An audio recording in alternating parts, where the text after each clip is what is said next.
I believe like if you are active on Twitter or LinkedIn, you must have come across one of her posts on any of these two platforms. So basically, Dravisha is a marketing strategist, helps startup in product experience, and above all, she's a personal branding consultant. Personal branding consultant. Talking about LinkedIn, she has over 47,000 people following her on LinkedIn, and even I began my LinkedIn journey with taking mentorship from her. So yeah, she's an awesome person to learn about LinkedIn. She knows all the nitty gritties of the platform, not just how to grow on that platform, but also how to network and land an amazing opportunity. So, Davisha, first of all, thank you for doing this and agreeing to coming on BlueLearn and helping people out there. So, yeah, stage is yours, Davisha. It would be awesome if you can start with like how did you start with LinkedIn and what does LinkedIn mean to you? What LinkedIn has got to you? And yeah, then stage is yours. You can share all the nuggets people have been waiting. Thank you for the lovely intro, Manpreet. So when I talk about LinkedIn to people, I think a lot of times, just like you also introduced me, is people look at, oh my God, she has so many followers. To be very honest, they're not a lot, I think, compared to what other people are, who are like way ahead, and there always be people ahead of you.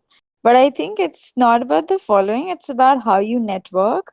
Where did you start and where you are today in terms of networking, especially when you're using a platform like LinkedIn? I think that's the best way to kind of judge how your growth has been on a particular platform rather than, being crazy about likes, followers, impressions, etc. And that's how I look at my growth on LinkedIn. So my journey with LinkedIn started when I was in my first semester of engineering.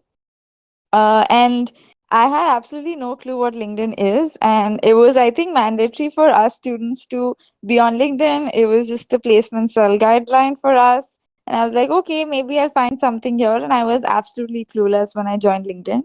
And with time, 1 or 2 months down the line, I realized that, hey, there's so many professionals who write on LinkedIn, and why are there no students on LinkedIn writing anything at all? Now, I'm talking about 2017 when LinkedIn was not big among students, Right. and there were absolutely no students writing on LinkedIn at that point in time, as much as they do today. I see a lot of students writing now. Yeah. That's a good thing, right? And back then there was no one. So I realized that, hey, why not start sharing learnings from my day-to-day student life? I think even professionals might also learn something from me. And I also believe that learning is always two-way. So even though I didn't have, let's say, a skill set that I could talk about or an expertise that these professionals talk about, I had day-to-day learnings to share. For example, perhaps if I used design thinking in a club meeting, I would rather talk about that, how it went, etc., my learnings. So I started writing on LinkedIn long back in 2017, with my daily nuggets, of course. And with time, it started to pick up a lot of students. So there were two motives for me. I wanted to network with like minded professionals. And secondly, also motivate and inspire other students to write. Because I really believe that there was this space where students could write and perhaps could share more learnings and grow together. And to fulfill these two motives, I could slowly see the results happening for me. For example, I happened to attend one of the international conferences of Harvard, which is HPER. It's quite popular now. Back then, it wasn't. And I happened to attend that because of LinkedIn, and also the one at Harvard. So I crowdfunded about 1 lakh to help me attend the one at Harvard because I had absolutely no money in the bank.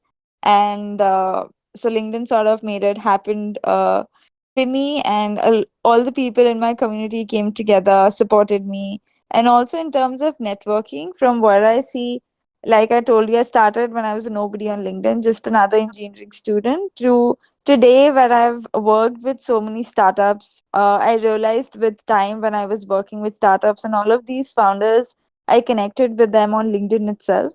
And I also believe that you should be so good with your, let's say, communication skills, be it writing, be it in written, in fact, or be it verbal, that people should reach out to you to in fact offer you a position. And that's what happened with me. I used to talk about my learnings so much, be it about these conferences as well, so people could realize that he Dravisha might have some basic skill sets, if not marketing uh, as a whole. And that's what I started to focus on when I was in my first 2 years. That if, let's say, I don't have a solid experience in marketing and I still want a marketing position via LinkedIn, I used to try and showcase that with my daily posts on LinkedIn itself. And that's how these founders started to connect with me. So it's also about engagement. Apart Mm. from writing, I also focus that, hey, I'm also engaging with meaningful comments or conversations with other founders. So I mean, next time they want to find somebody for marketing, they would rather think of me than somebody else who does not engage with them at all. I think that's a psychological play. But I really think that if you network on LinkedIn the right way, you can actually turn those effort into fruits. I think a lot of students just like start posting random certificates, etc., and expect networking to happen for them. It doesn't happen that way. You have to put in an effort, connect with the right people. Don't just randomly connect with people and start sending resumes. That's also what happens with me. A lot of students send their resumes to me. I'm not an HR and I can't help them, right? So I'm the wrong person that they're targeting. The right person to target would be somebody senior in a startup, or perhaps the founder themselves, or the HR if they have one, right? So Right. I think people need to be really careful, especially in their first few college years, how to go about it. Don't run behind numbers and be absolutely authentic, because I also feel LinkedIn has become a bit crowded these days. And I don't want to say this is an advantage for us all, but it also has gone down in terms of quality content. So there's hardly any quality content that you'll read on LinkedIn. And I think that's your cue to start creating solid content out there. I think now that there are more people, but less quality content, people who start now have a better edge.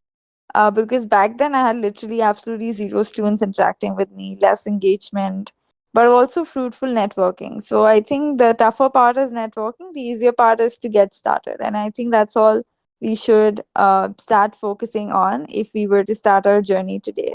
So over to you, Manpreet. If you have any questions specifically, I'd love to drill down on something for you. Awesome, cool. I'll start with questions, but if you guys also have questions, you can just raise your hand and you can send me an invite. I'll accept it and you can come on stage and ask question to Dravisha directly. Or up there in the Nomad channel also, you can type in your questions. I can read it. Cool, Dravisha. So starting with the number one thing, which is optimization of profile when it comes to LinkedIn. So are there any specific tips do you have for like students when we talk about optimization on LinkedIn? These are very basic ones, but I'll talk about what pointers are more important, what are not, etc. Right. So Hmm. I think first, obviously, we start with the cover photo. I think a lot of people miss out on that. Either they don't have a cover photo or they have one, and it's not impactful at all. And I'm Right. talking from a POV of you having a very nascent work experience. Let's say Hmm. if I have some decent work experience now, I would not think about my cover photo too much. I'll probably just put my college cover photo or something pretty aesthetic, right? So I have an option to do that. For people who are looking especially and targeting for internships, jobs really badly, and they want to go all in, I think the cover photo is the first element of their profile that should speak of what exactly is their proficiency. For example, let's say if you're in marketing itself, your cover photo should reflect that, hey, that this person is great with marketing. And that's all. I think there's no other reason to make it crowded, but at least your cover photo should tell me that, hey, Dravisha is the right person to contact for marketing. And then when they look at your profile photo, etc., obviously it has to be formal and a plain background. Make sure these little things are really thought well before you optimize your profile. Coming to the headline, I Yeah. think what a lot of students do is they try to make it fancy. For example, I help brands grow, right? If you write a headline like that, if you're into marketing, your profile won't rank in the page results. Let's say I'm a founder and I want to search marketer because I want to hire marketers. In that Right. case, your profile won't rank if you put something fancy like I want to help brands grow, right? So that's something you should always keep in mind, that if you're putting something fancy or if you're not putting something fancy at all, whether it's a keyword or not people search for, think from that POV, because when founders are searching, you should be able to rank on their page results. Now, how it ranks, that's not in your control, but whether if it ranks, that's in your control. So make sure you do that. And obviously, your ranking will get better as you get more active, and a lot of people start visiting your profile. So the algorithm recognizes that, hey, a lot of people are coming to this profile. Let us rank this profile better. So these small things really count for that. Coming to Right. the next point about the headline. So you can, just to give you some very practical examples, I don't want to give a vague definition here. But for example, if I were to write it, I would write, let's say you don't have any work ex, so I'll write student at XYZ college. Then perhaps a bar or a dash, whatever you prefer, or a comma. Then you can write marketing strategist. Now that's what I had put when I had absolutely no work experience, so that when people want to hire marketing strategists, they would my profile would rank and they would land on my profile, and I will have the relevant soft skills, if not the hard skills, right? So these are little hints that you can put into your profile to help recruiters or founders understand that I'm really into marketing and I'm here to give a shot to it, right? And the next part is your about section. So when it comes to about section, a lot of people just leave it blank, or they just write 4 5 liners, right? I did this in my college, I'm in this club, I did that, I achieved X scores. That's it. That does not help me as a founder or a recruiter to understand what are you proficient in. I don't care about your grades, I don't care about what you did in your clubs and societies, right? So Right. be mindful when you're writing it. Here's how I segregate my about section. So in the first few lines, I give them an overview that, hey, this is all I know. The next segregation is usually about what I'm doing currently. The third is what I've done in the past. And the last one is, what things do I care about? Could be social impact, could be my hobbies. What do I love to do in my free time, etc. Just to make it a bit fun, right? Now, your about section does not have to be as long as me. It is absolutely right if you don't have enough experience to expand on.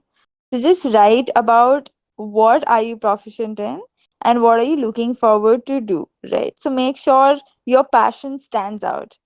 So make Right. sure you segregate firstly your about section, and then accordingly, whether you or not you have experience, focus either on passion or your experience, right?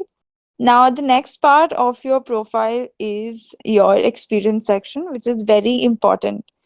So, when you're writing your experience, make sure then bullet pointers and you've quantified the impact. So, let me just think of a vague example. Let's say I've done a marketing internship, and one of the pointers is that I ran a social campaign with Levi's. Okay, that's it.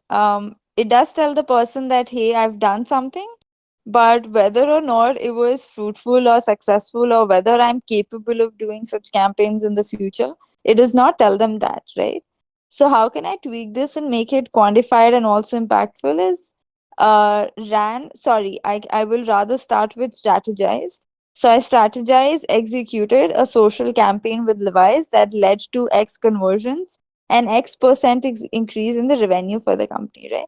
So this is a quantified pointer that I'd rather put. So make sure whatever pointers that you put, be it in tech, marketing, sales, content writing, etc., make sure you have your numbers to quantify your effort that you've done so far. That'll really make your profile stand out. Right. So the next part is the usual skills, college, hobbies. I remember all of this in line because I've looked at my profile a lot, but it's okay if you don't. So make Yeah. sure these sections are also filled. I don't want to be too edgy on these. Hmm. But a lot of people actually skip them. There's also a section called projects if you want to add. For example, let's say you have written a lot of blogs and articles as a content writer and are looking for something in content writing. The project section is a good space to showcase your work.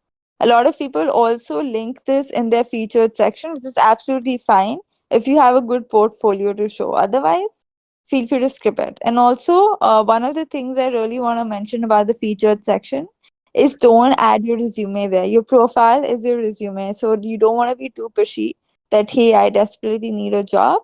And secondly, it's also a bit informal. People will be thinking that, hey, profile is already your resume. Why has this person tagged their resume again? So these little things really talk about your persona a lot. So be mindful when you do these things. And feel free to feature your work, your best performing posts that really talk about you, all of these things in your featured section. So it should really speak of who you are and what have you done so far. Apart from that, I think we have pretty much wrapped up optimization. Last pointer I want to add, like we were talking about certain keywords, you can Right. also include these keywords in your about section. So it'll just help you rank better because the more the frequency of these keywords in your profile, but don't misfit them or force fit them anywhere, the better, right? Automatically, if you start getting views, your profile will start ranking. I think that's more or less it. Hmm. Happy to take questions if there's anything specific you'd want to ask or any confusions so far. Yeah. Happy to. We have Darshan. Darshan, I'll take you on the stage. One question that is coming, we've talked about cover, we have talked about headline. Can you stress thoda sa on the profile picture on it? For sure. All right. So let me just talk about it again, perhaps, and in detail. So Yeah, when we talk about cover photos, the best tool at hand is Canva. It's right, literally the best tool, or the easiest, in fact, to just mm, design something quickly. right, I'll tell you how my journey with cover photo has been. right, Initially, I had like a nice Canva cover that I'd put with my photos in the background of, let's say, speaking in a club or doing some activities. And I had just written that um, marketing strategist bar XYZ, whichever company I'd worked with. And that's it. I did not be too pushy with my cover photo. So that also worked in my favor. But right, let's talk about people who have zero work ex, right? What will they write? right, I think the best thing that they can write is one-liners, just quick one-liners.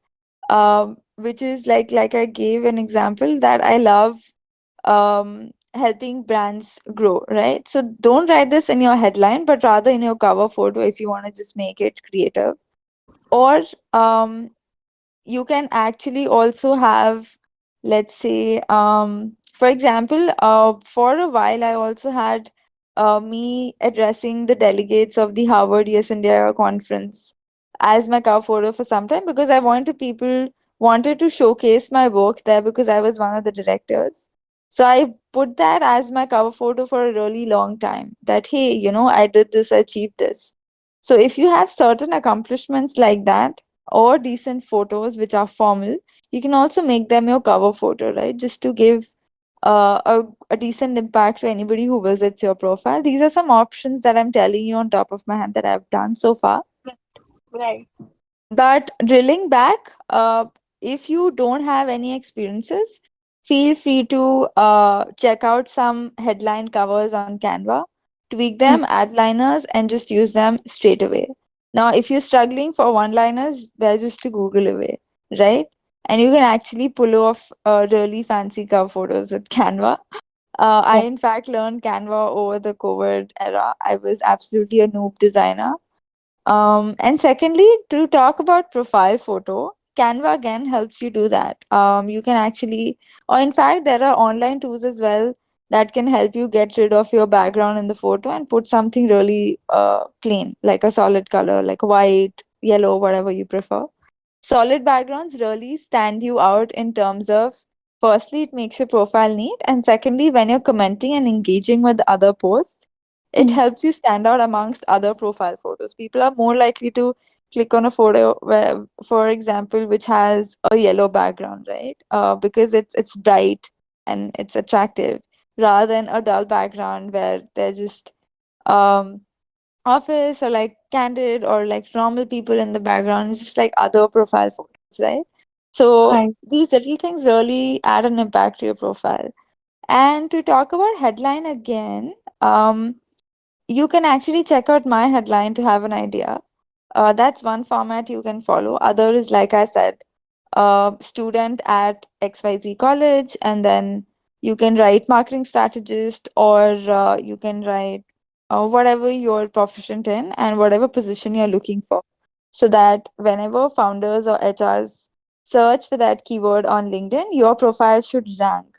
Don't write vague lines. If you want to write, let's say, liners, add them to your cover photo, right? So these are a few pointers that I want to emphasize on when it comes to cover photo, headline, and profile photo. I hope that makes things clear. Yeah, perfect. Dravisha, we have a question in the chat. Like the person is in sync is asking, what about black and white profile picture? Does it look more professional? So there's no right and wrong here, to be very honest, right? If you think it matches with your cover photo, let's say your cover photo is also black and white, or it's white, then yeah, then it makes sense to have a black and white photo. As long as it's formal, you should be wearing formal clothes and your background should be plain. As Right. long as you do that and it's formal, it's all good to go. There's no right and wrong formula here that, hey, if I do a black and white photo, I might get less views, and if I have a color photo, I might get more. So it's all about hit and trial. What Hmm. works for your profile might not work for me. For Right. my profile, it might look bad because I have a cover photo that's colorful, right? Or it's Right. not minimal to go with, let's say, a black and white profile photo, right? So make sure you have these things in mind when you actually put out a black and white photo. That's all I think I'll add here. Cool. So Saksham is asking how to engage with founders to get more opportunities and make fruitful connections. All right, I'll give you some quick pointers. First is obviously adding meaningful comments to their posts. Now, one thing some students do is that they'll engage with all the posts and they'll add trash comments to all the posts. Don't do that. Um, Add comments to posts that you think where you can add an opinion, add an insight, or add another angle to it, right? Then only comment. That'll actually make the founder think that, hey, okay, this person has some really nice pointers to add to my post and is good with thinking, adding points, etc. Because critical thinking is also what a lot of founders look for, right? So make sure Right. you do that. Second is you can actually slide in their DMs with questions about, either you can follow up on an opinion they shared in a post, or you can go through their profile and add relevant questions. For example, if they've had, let's say, a career break or a career shift, Hmm. or you uh, went to the same college, or let's say they went to a college you really want to go for masters, things like that. Ask relevant questions and stay in touch, right? By stay in touch, I don't mean spam them. Let's say I reach out to Manpreet because I really liked reading her post. So I started a small conversation around it and shared what I had to say and asked the follow-up question. And then the conversation goes there after it, right? Which is absolutely fine. You can actually reach out to them again about something from their profile or something that you really like that they posted, or have a follow-up question on one of the job postings that they did. But when you're talking about job postings, it should not be the first thing in the conversation, right? So make sure you build that rapport warmly with a person, because nobody wants somebody who's like selfish or pushy, who's just asking about jobs and referrals in the first go. So make sure you don't do that. Third Right. is, a lot of founders, especially in the startup ecosystem, attend a lot of online events and also offline. So now that I'm in Delhi, I also get to network with a lot of them offline. So if you're in major cities, that's also one way you can interact with these founders and go to these offline events, etc. That will also help you get to know them. This is, of course, aside from LinkedIn. But how LinkedIn can help you is if you're in there first connection or you're following them, you can actually slide into their DMs if you're attending the same event. This is just to give you a use case because I've done this a lot in Delhi. That hey, I'm looking forward to meeting you tomorrow. Would love to chat about XYZ, right? Just warm intros like these really help you build that rapport. And Right. when it comes to grabbing opportunities from these founders, I'll circle back to the same point I mentioned that when you're publishing on LinkedIn, you should indirectly highlight your skills. For example, when you're writing, formatting posts, all of that also matters that how this person really writes. Is this person disciplined with writing or is it person really shabby with writing, right? Or how is their thought process? What do they like to write about, right? For example, I used to write a lot about personal branding early on because I want to help students. And secondly, I also used to write a lot about marketing, right?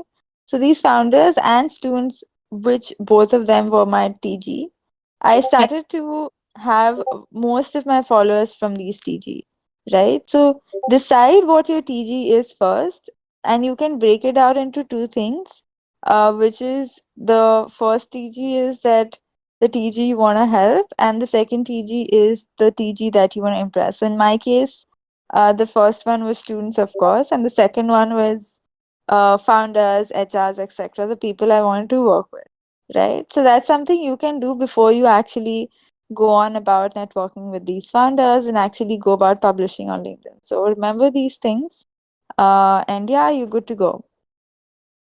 Awesome, awesome. So we have one more question. I will take it up. Um, Perfect. I guess it's like similar only how to connect and how to reach out to professionals for an internship or job referral. Yeah, so Like, I'll emphasize on the points that I mentioned earlier. Just stick to these 4 points, and I think you will be good to go.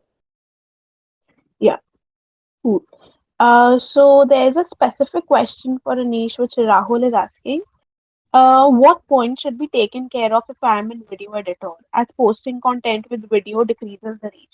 So this is the new LinkedIn algorithm. Would you like to Yeah. stress on it? Yeah. So one thing what happens on LinkedIn a lot is that in fact, a lot, I would say, posts don't do well with videos and images. This is also something I experimented with some time, in fact, because I really used to believe that, hey, if you add images and videos, they tend to grab more attention and hence more engagement. That's not the case with LinkedIn algo, especially. So, as a video editor, what you can do is talk about your process of video editing. You can actually do a weekly series where you talk about one feature of the software that you use to help other video editors on LinkedIn, in fact. This also shows your proficiency of the software to other founders and HRs.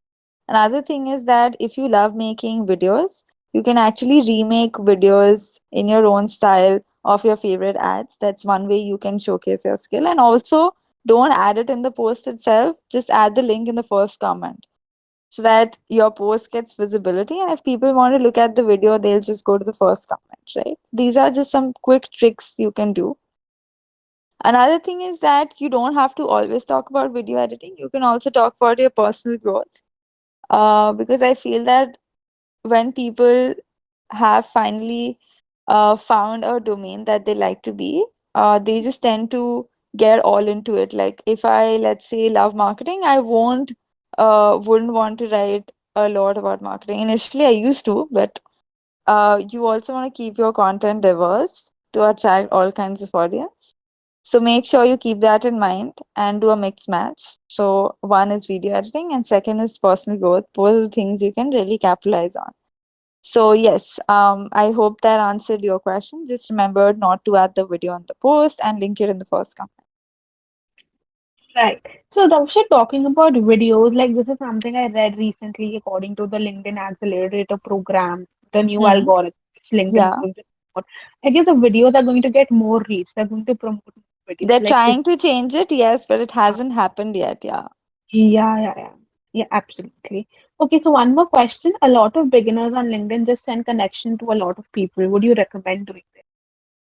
So I had a strategy to it. So initially, when I was pretty nascent on LinkedIn, I used to send connection requests to all and accept connection requests from everybody up until I had, let's say, about 3,000 to 5,000 followers. And then after that, I started filtering my requests. For example, if I'm getting a request from somebody I don't want in my following list, I would not accept from them, because think of it as going broad initially and then narrow later, because you also don't want to clutter your feed and your network. So try connecting with everybody and accepting everybody's request initially, because you need the reach first in order to then engage, right? If you don't have the reach first, how will the right people start engaging with you or discovering you, in fact, on a platform you're very new on?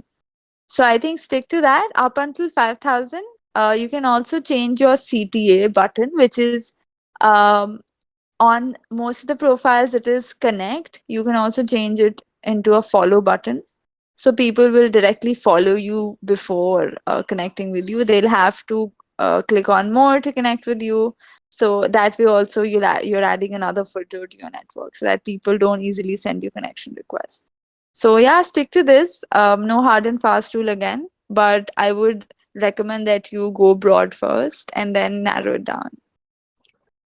Talking about connections request, Dravisha, like what do you think about sending personalized invites? Which works better? Or like just sending connection requests is okay, or adding a personalized invite? If adding personalized invite sounds good, like if you have any tips for writing. So personally, I've never done personalized invites until I have really something cool to say or ask. Hmm. For example, let's say I'm writing to Manpreet and she's a founder. I would, if I really like her startup and I have like an agenda that I want to meet that person or visit their office or do an internship with them, I would Hmm. rather ask them a thought-provoking question from either their profile. Some of the prompts I already shared earlier, right? Career shift, career break, same Right. domain questions, uh, ask questions on their recent content, etc. Then I will probably do that.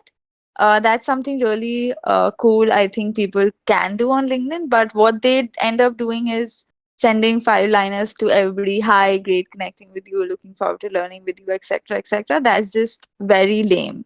Nobody will remember you if you write those five-liners. But how people will actually remember you, that hey, oh, Dravisha asked me this question, really good to meet you in person, right? Think from that point of view. If yes, you can see that happening, that hey, person, that person will remember you and will actually like what you're asking or what you're saying, or appreciate or being a bit appreciative about something at all, then do it. Otherwise, don't do it. There's no particular format that I request anybody to follow, because I want people to be natural when it comes to personalized invites, right? So number one, of course, don't stick to formats. Number three is don't be formal. In the sense that the example that I just gave, which is glad to connect with you, looking forward to learning. As much as people think that this is warm, but this is also very lame. A lot of people send this. So try avoiding this. And whether or not personal notes make an impact, yes, they do, but only if you have something cool to add. Otherwise, skip adding a personal note, I would say. Either you put in your effort fully or you don't put in your effort at all. Don't send half-hearted personal notes, because it shows, right? You can figure out whether the person has actually put an effort into it. So make sure you keep that in mind when you're sending personal.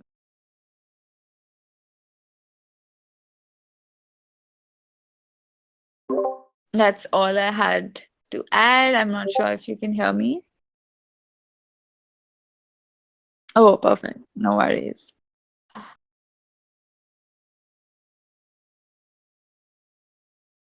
Sure, sure. No worries.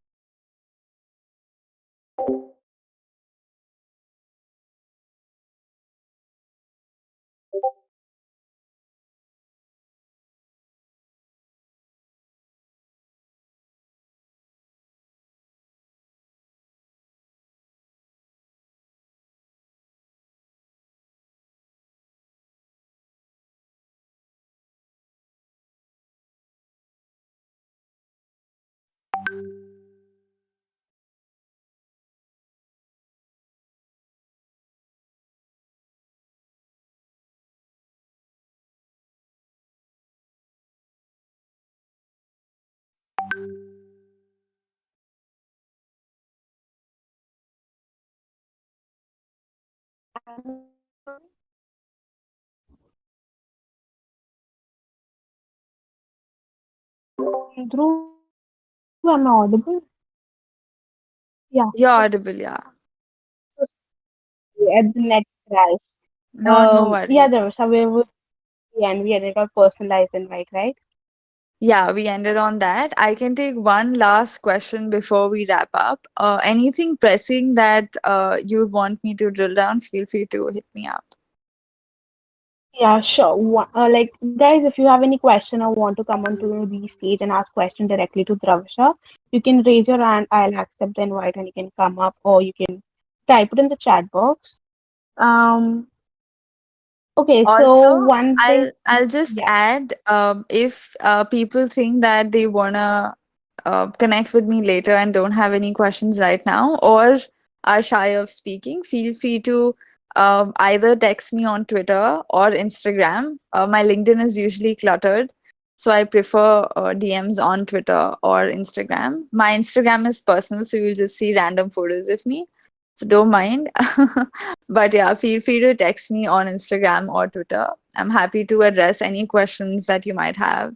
Also, if you have even smaller questions like whether this post is decent enough or not, whether this is worth reading for people on LinkedIn, whether I should stick to this format, whether I should stick to content like this, whether I should stick to, let's say, even topics like these, even smaller questions like these, feel free to hit me up anytime on these two platforms with your questions.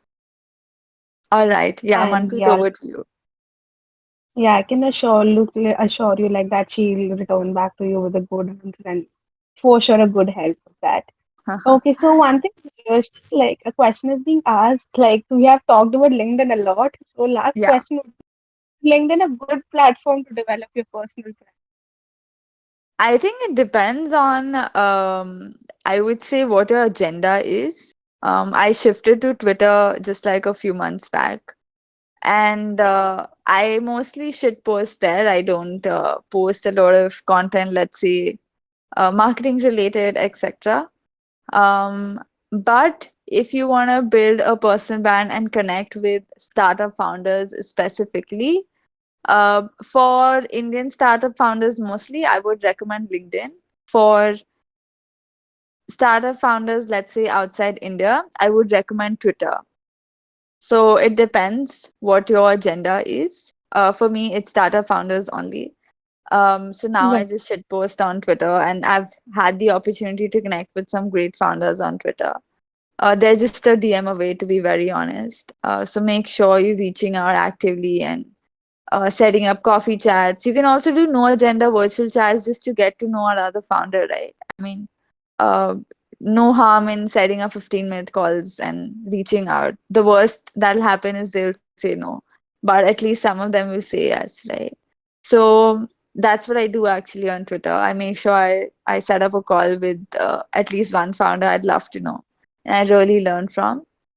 You can either do that, or if you think you want to stick to startup founders that you really look up to on LinkedIn, you can start with LinkedIn as well. But in terms of growth wise, LinkedIn is easier to grow than Twitter because Twitter's algorithm is way different, and LinkedIn is easier to pick up, right? So yeah, if you're starting out, if you haven't started out at all anywhere, I would say just give a shot to LinkedIn first and then perhaps see how it's working out for you, and then maybe Twitter if you want to. Otherwise, no pressure there. So yeah, so that's enough questions from my side. If you guys have any questions, her Twitter link is there in the chat. You can just go follow her and slide into her DMs with a question. So any last Yeah. line, any last wish? I would say, don't think of building your personal brand as a task or like an added pressure, or like an added extra baggage in your life. Do it on the go. For example, when I do LinkedIn posts, I don't like create a document, a plan, a calendar, drafts, because that's just not me, right? Personal brand has to be you, the authentic you, not the fake you.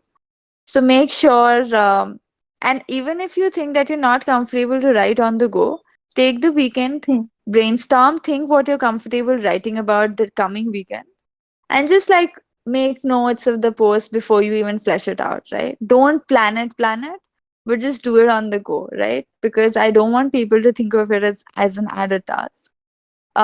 If you want to do it on the go, just open the draft and publish it. That's what I do. And in fact, these posts that I do on the go perform better than the ones I plan and take notes of, flesh out, be very picky of the grammar, etc. So be very natural when it comes to building your personal brand. Talk about your failures as well, because I believe a lot of people don't do that. So let's say if you did something and perhaps failed, or let's say even as small as you tried building a website and just came out trash, feel free to share it with people and the learnings you've had. So focus on growth and failure both, because that's the authentic you, that's the real you. Make sure that reflects on your personal brand online. I think that's all I'll add lastly. But I had a wonderful time answering all your questions, and also Manpreet speaking with you about personal branding. So thank you so much for having me. Thank you, Dravisha, for doing this. Even I would like to end an ending note to it. Like one thing that I've learned from Dravisha is, while reaching out to people, always remember that give before you take. So that has always been with me whenever I reach out. Absolutely. Thank you, Dravisha. All Yep. right. Have a great weekend, everybody. Bye bye. Thank you.